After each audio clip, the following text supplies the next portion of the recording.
ഗുരു ശിഷ്യ പരമ്പര ഭാരതത്തിന്റെ അമൂല്യമായ സാംസ്കാരിക പൈതൃകത്തിന്റെ ഭാഗമാണെന്ന് മുൻ കേന്ദ്ര സഹമന്ത്രി വി മുരളീധരൻ. ശാന്തിഗിരി ആശ്രമത്തിൽ പൂജിത പീഠം സമർപ്പണാഘോഷത്തിന്റെ ഭാഗമായുള്ള സാംസ്കാരിക സമ്മേളനം ഉദ്ഘാടനം ചെയ്യുകയായിരുന്നു അദ്ദേഹം. ഭാരതത്തെ മുന്നോട്ട് നയിക്കാനാണ് ഇന്ന് പരിശ്രമങ്ങൾ നടന്നുകൊണ്ടിരിക്കുന്നത്.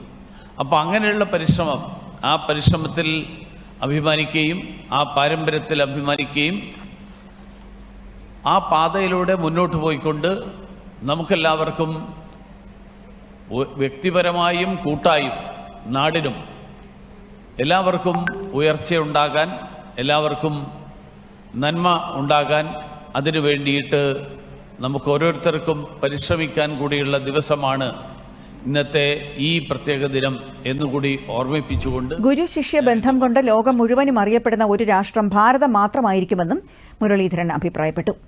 പൂജിത പീഠം സമർപ്പണാഘോഷത്തിന്റെ പൊതുസമ്മേളനം നേരത്തെ കോൺഗ്രസ് നേതാവ് രമേശ് ചെന്നിത്തല ഉദ്ഘാടനം ചെയ്തു.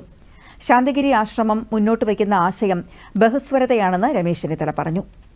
മത അതീതമായ കാഴ്ചപ്പാടോടെ പ്രവർത്തിക്കുന്ന ആത്മീയ പ്രസ്ഥാനമാണ് ശാന്തിഗിരിയെന്നും അദ്ദേഹം അഭിപ്രായപ്പെട്ടു.